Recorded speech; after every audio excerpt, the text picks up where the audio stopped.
Hello, everybody, and welcome to the LFC Transfer Room live stream with myself, Stephen, Carter, and, well, Stephen as well. Thank you guys so much for joining us on this wonderful midweek game where Liverpool have just gotten back into the Champions League at Anfield again. It is absolutely beautiful to have it back. And we end today with a 2-0 victory, albeit maybe a scrappy victory, maybe not as smooth as some might have liked it to be, but at the end of the day, you still need to win those type of games, and 3 points is 3 points in my own mind. So we're going to, just before we get into everything, just a little bit of housekeeping. Make sure to like and subscribe. Make sure that your notifications are on so that you never miss out on any future streams or videos. We are live every day from 7:30 p.m. UK time, and we do our post-game streams as well. So we'll be back again tomorrow from 7:30 p.m. UK time. So make sure you don't miss out on that. But without further ado, we'll get into the game. So I'll go around the panel and we'll see about everybody's thoughts, how we thought the first half went, how we thought the second half went, and who would we have had as our man of the match, because I already know who my man of the match is. But Carter, I'll go to yourself first on this. Slow start, not ideal, but we still got a goal out of it. Beautiful pass, great takedown by Darwin, beautiful filter out pass. Mo then with an absolutely, he could put it on the 5p coin right in front of both Diaz and McAllister, and it's just absolutely beautiful. Give me your thoughts on the first half, and then we'll get into the second half after that. It was a bit shaky there towards the end. I watched the game with my dad, and I was kind of like, before the game, I honestly reckon, 25 minutes, and then there'll be 10 minutes where Bologna sort of, because they're a team that are going to try and play. They've got some interesting players. Like, is it Ndoye? I thought he looked quite good. But He did. I just think we started off well, and as you said, I think that's one of the best goals, I think, just for, it's not a complete transition. I think that's one of my favourite goals that we scored under Slot so far. I think that was a proper bring it down, pop, pass, like cross. I was really happy with that goal. And then I just think we really just, not maybe took our foot off, but I think Bologna just got comfortable. And I think in European games, sometimes that's just going to happen. Like, I think a lot of those teams are very comfortable just spraying the ball about. And I think as well, the centre halves are very comfortable sometimes.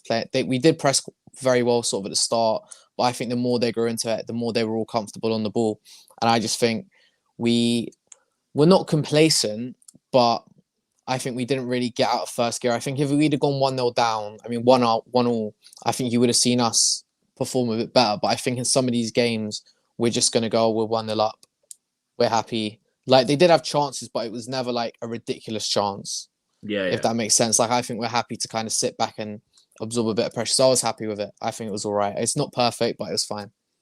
Yeah, at the end of the day, it is the 3 points behind it. And just to look at a couple of the stats on it and how the game went, we won 2-0. Possession was a big thing. But again, as you said, in European games, you're going to find that. It was 52% to 48%. Bologna do like having possession. And it's not often that we are below 60% possession. So there is that. When it came then to shots, they had 12, we had 9 shots on target. They had 2. So out of 12 shots, they had 2 on target. They had expected goals of 0.56, whereas we had 9 shots, 4 shots on target, and expected goals of 1.17. So the game played out the way it was supposed to have played out, realistically, on that. But just looking at a couple of these, Stu, Paul thinks that was appalling and we'd be lucky to get a point at Palace. Would you be in agreement with that opinion, or would you be more along the same side as Carter that, look, we were 1-0 up.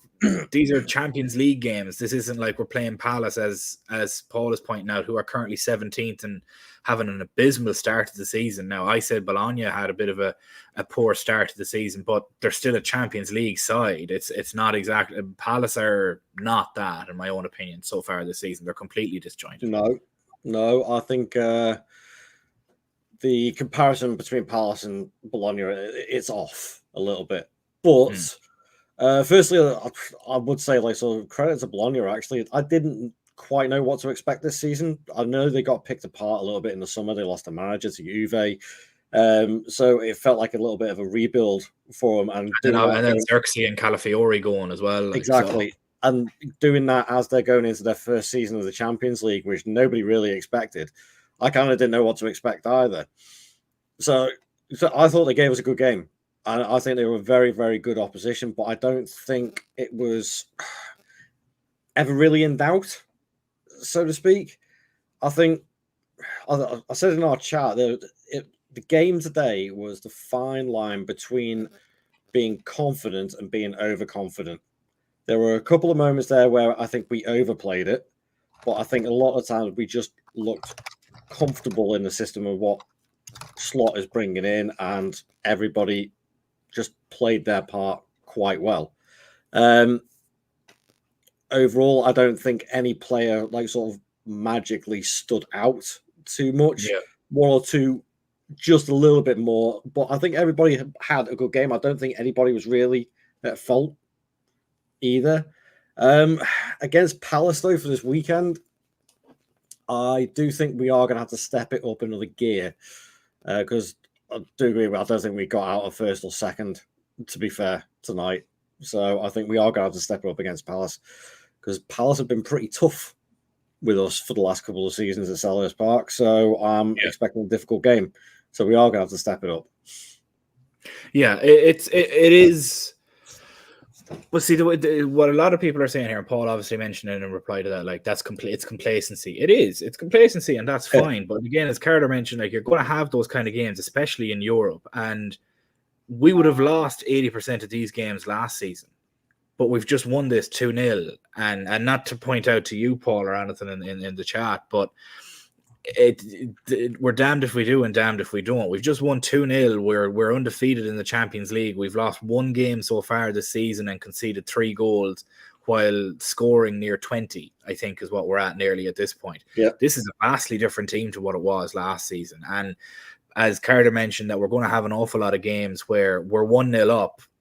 We're just going to be fine with that. If we win 1-0 for the rest of the season and sit in the ball and people think that's complacent, fine, we win the league. Good luck. I'm not going to complain about it. Nobody's really going to complain about how you win the league if you win the league, or if you win the Champions League. Like if we take case in point is that Real Madrid final in Paris where Courtois just decided to have the game of his life. We could have won that game 4-0. Sometimes it just happens that way, and that's just football. That's the joy and hatred of football. I do think it's a slight overreaction, Muse, but I do see where the concern is coming from as well. Also, don't get me wrong either. I do think that tonight we played some absolutely beautiful football as well. Some of the one-touch, two-touch passing, give and go. Some of the movement was absolutely brilliant tonight. Yeah, I think in the first 30 minutes or so of the first half, we were absolutely fine. I think that, again, that fine line of confidence and overconfidence, that's what allowed Bologna. We allowed them to get back into the game when we shouldn't have done, realistically. Jamie was mentioning a good point here that goal differential will be very important for the new CL format, which is why you see clubs, we've seen clubs going for it, which is fantastic because it's great games. Just to go down through the games, Stephen, before I get to yourself, because some of these were absolutely nuts today. Real Madrid lost to Lille 1-0. Aston Villa beat Bayern Munich 1-0. Atalanta beat Shakhtar Donetsk 3-0, the same team that drew to Bologna away to Bologna last week. The Juventus game was a mad one. Down to 10 men, they came back and won 3-2, which is another ridiculous one. Feyenoord win off an own goal, and Girona lost 2-1 out of that, 3-2 out of that, which they're a city-owned football club. Fuck them. I hope they lose. It's just mad games left and right, and I'm absolutely loving it. Stephen, I'm going to come to you and just Mihai mentions a good point here, and a bit disappointed by the comments. We have a new manager. He needs to be backed. Challenging for the Premier League or UEFA Champions League against a cash pump City and Arsenal will be an anomaly. Would you have predicted that we would be where we are at this very moment, contextually looking back at last season? So, I live in a camp of LFC fans that are always considered to be overly positive and always seem to have a reason for why things happen or don't go our way. But even in my wildest dreams, I don't think I imagined this kind of start to the season. Yes, we had the bump in the road with Nottingham Forest, but to have won these amount of games, for us to be seeing slot ball and being able to identify what the new manager brings to the table quite clearly at this stage. I mean, there's another Dutch manager in the league somewhere that I think he's 3-4 years in, and we still don't know what he wants to do. And 600 million spent, and 200 million spent on his own players. Absolutely. So I think sometimes as LFC fans, maybe we need to just enjoy the ride. I mean, everyone wrote us off last season after Klopp announced he was going. And the way the season kind of went with all the injuries and everything, and then, we kind of made a recovery towards the end.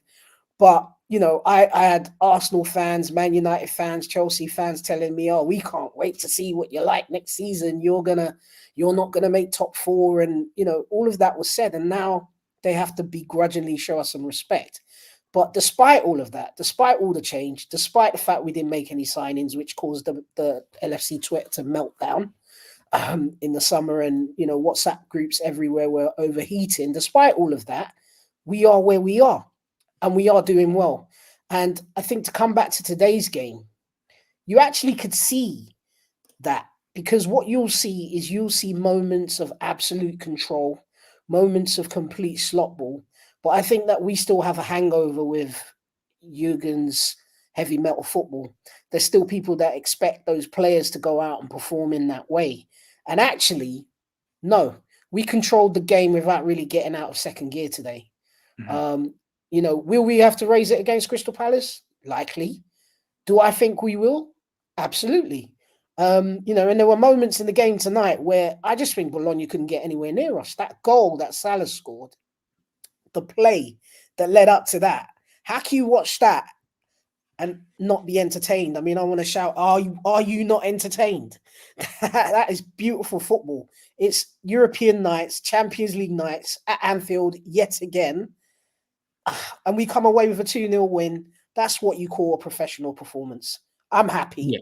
I know, not all LFC fans will be tonight with that performance, but given that we are in transition, nobody mentions that word. They talk about transition when they talk about Man United. They talk about transition when they talk about Chelsea. They talk about, Arteta's finally arrived, even though he's been there how long?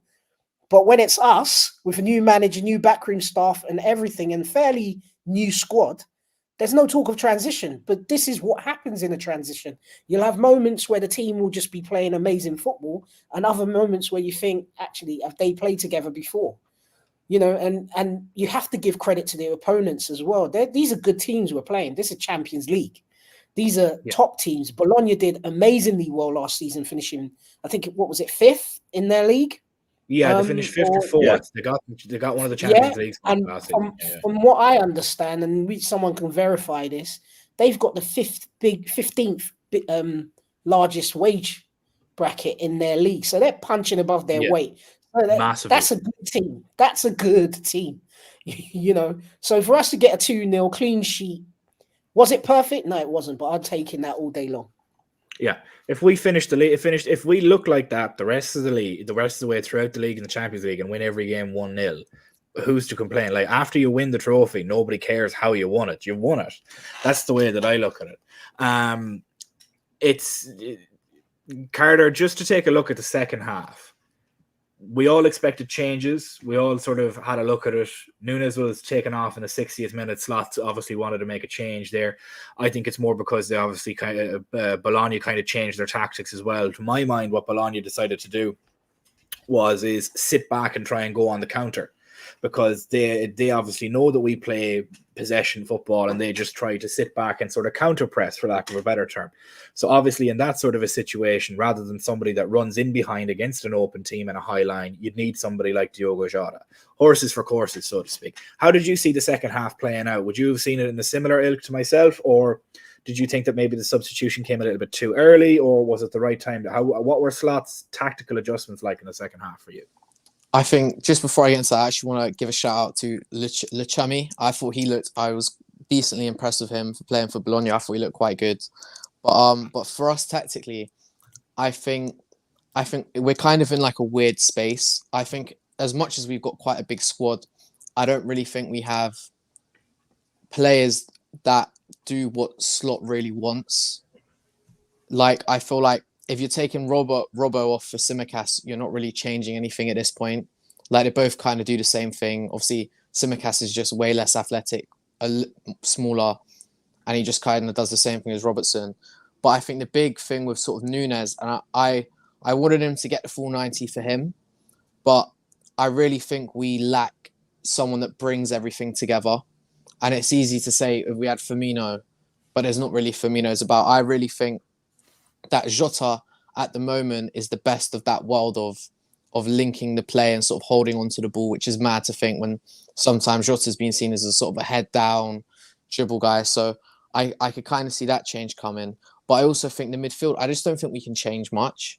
Like, I don't think Jones is that much different in sort of the way he wants to play to Gravenberch. Like, they both want to get the ball and turn and drive and play on the half turn. So I think we're just kind of in a weird position at the moment. I don't think there's that much. It's just kind of bringing on fresh legs in most positions. Apart from maybe Bradley and Trent, the dynamic doesn't really change. So I didn't really expect him to change too much. I thought Jones kind of coming on later for Szoboszlai made sense because he must have made about I'm guessing like 5 sort of recovery tracking back challenges. And yeah, I just don't know. I just think we're in a bit of a weird spot with the squad at the moment. But I was quite happy with the decisions that Slot made. I don't think he overplayed anyone, to be honest. Yeah,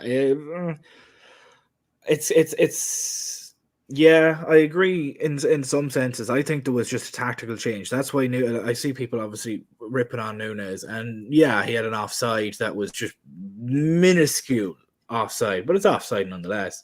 And if that was and there was a couple of other chances that he had, and is what it is. It's obviously not going to do any wonders for his confidence. But Stephen, how did you see the second half playing out? The way, as I said, the way that I seen is Bologna sat back. They were already 1 goal down. It was damage limitation. Let's hit them on the counter, which they did a couple of times. But thankfully, we got back and defended quite a lot. Would you have viewed it the same way, that it was like, look, we need somebody that's, rather than somebody that's going to run in behind, there's no point in having that against a low block. We need that against somebody that plays a high line. Would you have made the same changes, or would you have as Carter mentioned, left Núñez out there for the full 90? Yeah, that's an interesting point. I mean, I personally, and I've defended Núñez, and I'll continue to defend Núñez for as long as he wears that Liverpool shirt. I see a lot of potential with him, and I can see the work that Slot is doing with him behind the scenes to evolve his game into that number 9 that we need. Yeah. But tonight wasn't one of his best nights, and I can admit that. Yeah. And the reason it wasn't one of his best nights was European nights at Anfield are something special. There's a buzz in the air. There's an energy in the stadium, and that's something that you typically associate to Núñez. But it was a bit flat from him today, in my opinion. I didn't really see feed enough. off it. No, he didn't feed off that energy, and I guess in his defense, it's difficult when you're start-stop in terms of you're in one game out for 2. You're playing minutes at the end of a match. It's very hard to build that momentum. But when you do get your opportunity, you've got to go out there and show why you need to keep the shirt. And I don't think he did that today. I think it was difficult for him out there because he just, as I said, he's one person where I think he has to play with passion. And if he doesn't have that, that fire in his belly in the game, then it can, at this moment in time, not look good. Yeah. So the tactical change to bring Jota on, I think was the right thing, because there was a moment in the game where we weren't really exuding much control, where it was kind of counter-attack. They were really coming at us. Lots of danger on that left-hand side, of some clever passes being played down the outside of Trent. I can't remember the left winger's name off the top of my head right now, but Carter mentioned him earlier on, and he seemed like he was, the threat was coming. And I think actually it was very astute of Slot to make changes at that point and bring on Jota, because now the defenders have to think a bit differently. Now they've got a different problem to handle. And Gakpo coming on, I think you could tell it was one of those nights for Luis Diaz. The physicality was perhaps somewhat of a challenge for him today. So he wasn't at his effervescent best. But Gakpo coming in with that added physical presence, gave the defenders something else to think about. So now we had some threats. So whilst I agree to a certain extent with Carter, I also think actually, yes, we do have different kind of players to come on. I don't necessarily see Curtis and Szoboszlai as exactly the same. I think Curtis probably dribbles better than Szoboszlai, in my opinion, in terms of his technical ability on the ball. There was a moment in the game where he was being pressed by 3 players and he still retained possession and then managed to, carry the counter attack on by spraying the ball out to the left. I didn't see that with Szoboszlai. Szoboszlai is a little bit more direct. Worked his socks off tonight, by the way, considering he hasn't been at his best recently.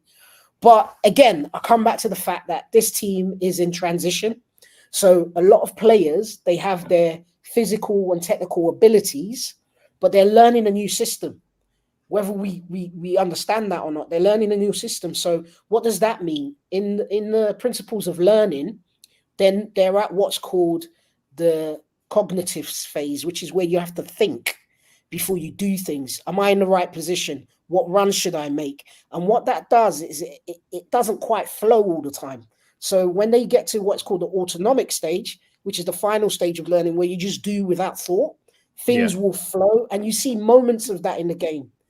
Yeah, but you're not seeing it consistently over the 90 because they are still evolving. We are still in transition. So what's going to happen is as the team beds in and familiarizes themselves with the system, they don't have to worry about if they're making the right runs or the right movements, because they are. And their natural ability to play football will then shine a little bit more. So I think that's what's going on with people like Szoboszlai and whatnot. So yeah, I think the right changes were made at the right time. I actually think Slot's a tactical genius. I really do. I think his understanding of the game is brilliant and his timing is brilliant. So I think you'll see the benefits of that as we go further along. Sorry, I've just No. You're good, man. You're good. I completely agree with you. Like, I think there were tactical changes rather than he's playing shit. And there was probably maybe a bit of both, to be perfectly honest with you. Because in the first half, Núñez was fantastic. He was pinning their backline back. They had to respect him. They had to give him respect. And they had to honor the fact that his pace is there. And in that first goal that came in, beautiful pass, played to his feet, held it, shielded the defender, made the right decision. And that was a big gripe for an awful lot of people last season, was its decision making and would his link up and hold up play suffice in this squad? And it hasn't so far this season. But then again, like it's going to come in bursts and waves. It's going to be horses for courses, because if a team is going to be playing a high line like City, Spurs and Arsenal, we're going to need a Núñez against an Arsenal purely for the physicality of their 2 centre backs. Jota won't be able to do it in that game for a full 90, in my own opinion. He can prove me wrong, and I'll happily have him have a hat trick that game. But I think you'd need somebody that's 6'4" and just a big thick lump that'll just run at them and cause them problems that way. And even if him doing that off the ball allows the likes of Salah, Diaz, Gakpo to open up on the wings and causes problems that way, he's contributing that way and contributing off the ball that won't show up on a stat sheet. But some people have their minds made up about him already, unfortunately. And as I said in the group chat to some people, like, he could walk on water and people would say it's because he can't swim. It's just the way it is. People like him, people don't like him. It is what it is, but you cannot say that he doesn't put in 100% effort and absolutely play his bollocks off every game. Stu, your thoughts in the second half and the tactical changes. Were they the right changes? Were they the right time? Would you have left Núñez on? Would you have maybe let Diaz on? Or do you think maybe he was being physically outmatched in that situation? How did you feel our second half adjustments affected us then in the second half? I will go in agreement with Stitches on this one. I think Slot played it beautifully. I could see why Núñez was being taken off. He was getting drowned out of the game in the second half. The Bologna, I think, just wised up a little bit to him, and he couldn't quite figure it out. So obviously, Slot could see that, brings Jota on. Jota's a little bit more of a wily sort of player, so yeah. He can move around, make these little movements, drop-offs and things like that make defenders and also the defensive midfielders think a little bit. So he plays a lot differently. So I can understand why that happened. Diaz coming off, again, I think that's probably just more, like you say, a physicality, maybe a bit of tiredness as well. So bring Gakpo on. At the end of the day, it's Gakpo. Between Diaz and Gakpo, we are incredibly lucky to have 2 left inside forwards that are near the top of their game at the moment. So there's not much more that could be said about those 2. overall, okay, Bradley coming on for Trent. I think again, that's just to play out a bit of time. And Jones for Szoboszlai. Jones for me is a bit of an enigma. I think he's a great player for the squad, but I can't see him dislodging anyone at the moment. Not in that midfield. But that's fine. The way that I look at it is I think he's still the same player that he was a couple of years ago. He hasn't developed. But again, where are you going to find a serviceable backup that is happy to sit as a backup and play for his childhood team and be happy out? No, nowhere. No, definitely not. He's there. And I think obviously as any professional footballer would say that they want to be playing all the time, but I think he understands that along with the injuries that he's had, the weird injuries of all things.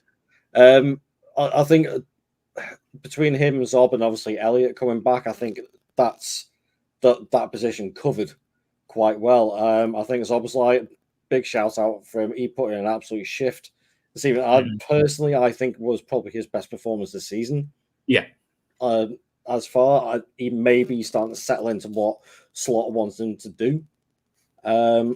So yeah, I think overall it was a perfect second half. I mean, at the end of the day, Salah's finish, that little drop off, and that as soon as that gap opened, you knew, I just saw flashbacks of Chelsea. You just knew that it parted like the sea and just flew into the top corner, and it was perfect. That movement by Trent and just dragging those defenders away, and at the end of the day, it was a comfortable-ish win. Yeah. Ish. Arne Slot came out and said after the game that the good result, but I wouldn't use the word happy about the performance, which is what a lot of us are kind of echoing as well. It's a good result. We won 2-0 up, clean sheet, didn't score. We conceded a lot of chances. Alisson had to be used more than we would have liked. Got the 3 points.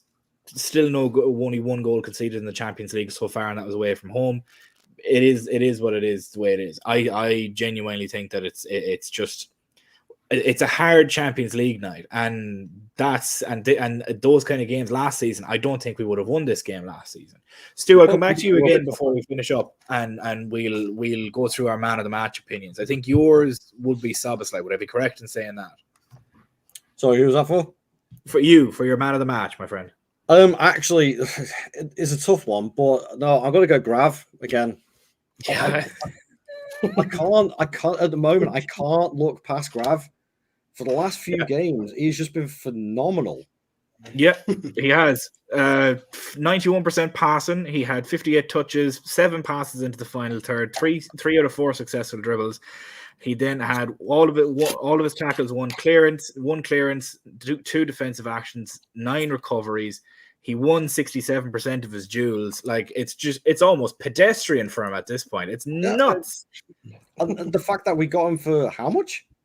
34 million pounds. It's ridiculous. It's an absolute steal.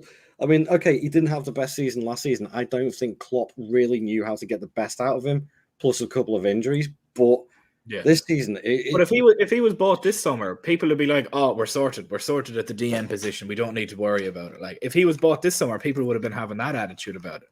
Yeah. And it's hilarious. Jimmy was mentioning that Szoboszlai was their man of the match. It was close. It's close. I think it was close as well. Stitches, how about yourself? Man of the match? Would you have veered away from Gravenberch? Was it Salah? Was it Trent? Was it, because there was a couple of people there that could have honestly had it, because Diaz had a decent game. McAllister had a great game too with his goal. Alisson, I think, had an absolutely astonishing game. Without him, we would have conceded 3 or 4 there. Yeah. Oh man, there's such a wealth of players to choose from tonight. And I think for me, I just want to echo Gravenberch. Round of applause. And his performances are now counting against him for me, in the regards that I now expect that. So I don't want to give you a man of the match for just being awesome like you are every single game. Yeah. So, so for that reason, I'm going to park him today. And I just want to give credit to Mo Salah. I'm going to go with Mo Salah tonight, simply because every time this guy gets written off, every time, I personally feel he doesn't get the respect that he deserves. I was listening to some stats during the commentary they're talking about the goals to game ratio of some of the greats that have played for us. I'm talking the likes of Rush, Dalglish. Rush was what, 0.42? Dalglish was 0.38. Salah's at 0.62. Right? He's It's nuts. unheard He's of. absolutely nuts. It's crazy. The guy's what, 33 years old? Is he 32. ever gonna age? 32, gonna be 33. It's like he's in his 33rd year of life as a footballer, and he's still able to just pull out those finishes. And actually, he gets accused of being greedy, but the chances he laid on today as well, which is a part of his game that he doesn't get enough credit for either. Yes, can he go quiet in games? Yes. Sometimes can the physical battle be too much for him? Yes. But the guy just keeps delivering. It's complete nonsense that anyone could overlook him for legendary status at our club. And I think, unfortunately, it's Biggie Smalls that says you're not famous until you're dead. Well, I'm not going to say Salah's going to die, but when Salah leaves Liverpool, that's when we're going to realize, what a big hole it's going to leave in the team. The guy's outstanding. And for me, man of the match, what did they say? 5th consecutive home match in the Champions League that he scored in. And nobody's ever done that before. And now the highest scoring African player in the Champions League, overtaking Drogba. I think Henry had 7 consecutive and Van Nistelrooy had 6 consecutive. So he just needs to score another 2. And there you go. But listen to the names. Listen to the names you just mentioned. I know. I know. I know. It's nuts.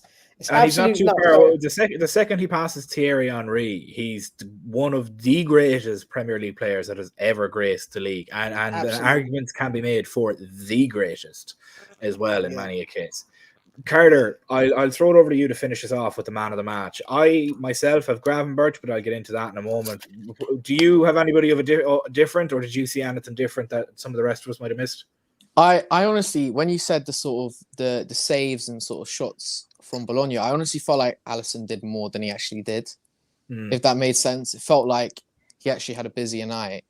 But and I'm not saying this to be controversial. I think I agree with like Stu. I think Szoboszlai, I'd say he's man of the match. I can agree with people saying he's not played that well this season, but objectively, I think he does his role almost to perfection. It's just the fine little bits. Like I think if the ball was so close to going through the goalkeeper's legs, he got an assist, which isn't really an assist today.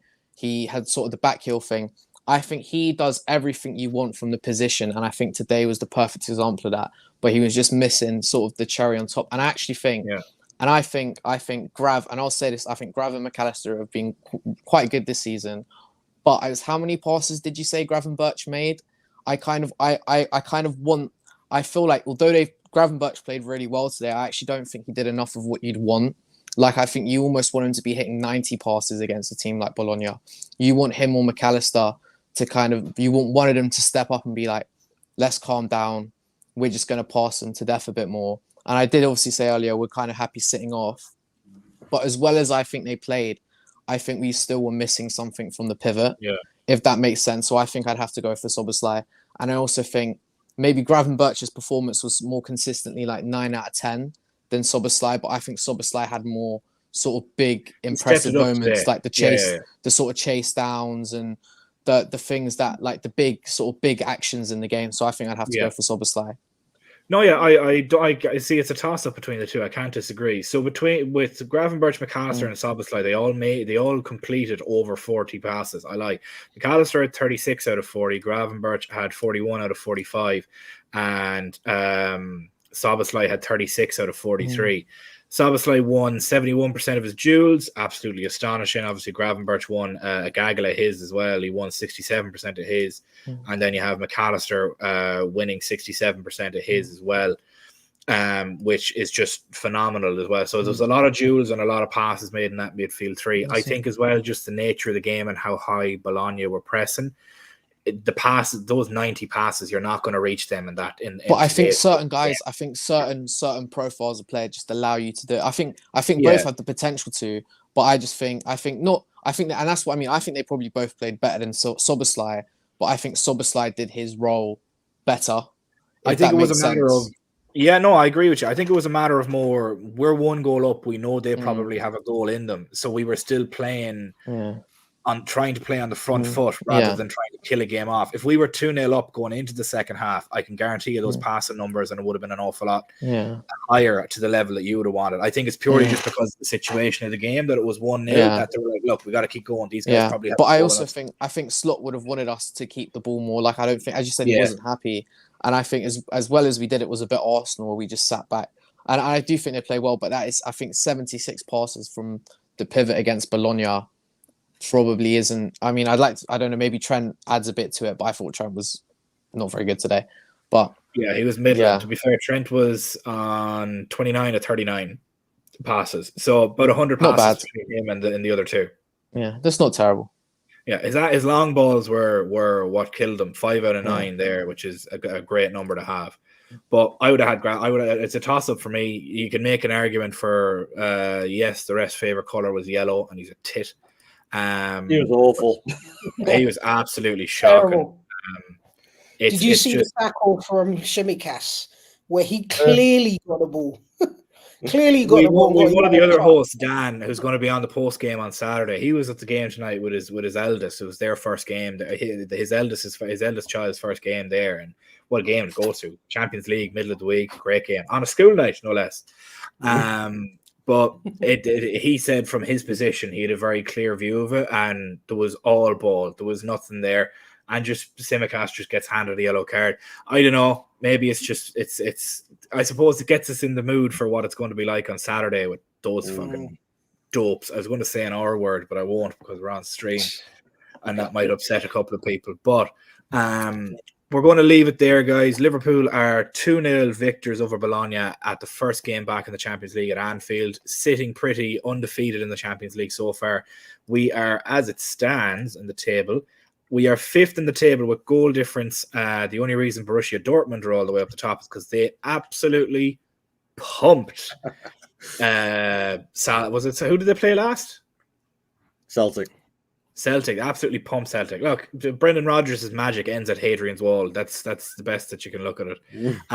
We face Crystal Palace now at the weekend. Our next Champions League game then is against RB Leipzig. Which is away, I believe, in Leipzig, which would be a tough game. That'll be an interesting one to see. But as it stands, to my knowledge, if my maths is right, 15 points gets us a 70% chance of finishing in that top 8. We're currently over a third of the way there after 2 games. And there's 6 games left and 3. So there's 18 points available. All we need to get out of the next 18 points is 10 points. And we're basically guaranteed top 8. So that's the way we need to look at this. Another 6 points. I'd say we're guaranteed at least into the qualification for the next round. Easy. Yeah. We're getting who else do we play? We play Girona, we play Lille, we play Madrid, next. We play Leipzig. That's going to be tough. Yeah, Leipzig's going to be tough. Real Madrid is going to be tough. We play Lille, who just beat Real Madrid. We then play Girona as well. And who's the other game? We have another 2 games. Is Leverkusen not one? Leverkusen as well. Oh, yeah. God, fuck me. And then who else? There's one more. Who am I missing? I'm not sure, but I honestly think we can win the European Super League. I think we can win this stage. Yeah. I think so as well. I'm trying to think, who else do we have? Right, let's take a look at fixtures because this is going to annoy the tits off me. You can never write Liverpool off when it comes to Champions League football, man. This is our tournament. Never. We're European royalty. Yeah, write us off at your peril. If we're in it, we can win.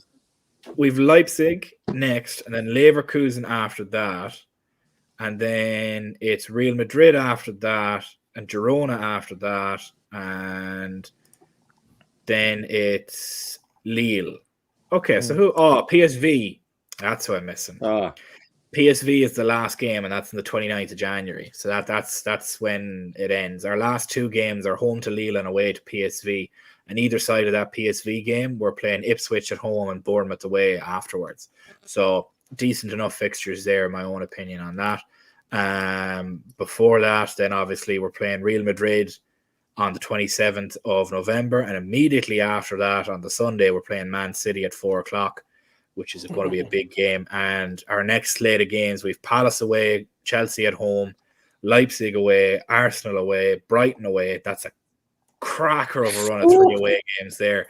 And then we immediately play Brighton. Brighton away is in the EFL Cup, and then we play Brighton at home 3 days later in the Premier League at home, and then we play Leverkusen at home the Wednesday after that. So 1, 2, 3, 4, 5, 6, 7. This next 7 game stretch that we're going to have is going to make or break our season, I feel. So it's going to be very interesting. A nice little shout out to the fact that Slot is the first Liverpool manager to win his first 8 out of 9 games out of any manager in our history. That's crazy. Oh, that's a long time. It's impressive. It is impressive. That's very impressive. When you think some of those managers have exactly been, Shankly. crazy. Oh, crazy. Lovely. Guys, we are going to leave it there for this evening. Liverpool are 2-0 victors in the Champions League, undefeated still as it is, with only 1 loss so far this season. Thank you guys so much for joining us, and we will see you guys again tomorrow at 7:30 p.m. UK time. Thanks so much, and bye-bye. Peace.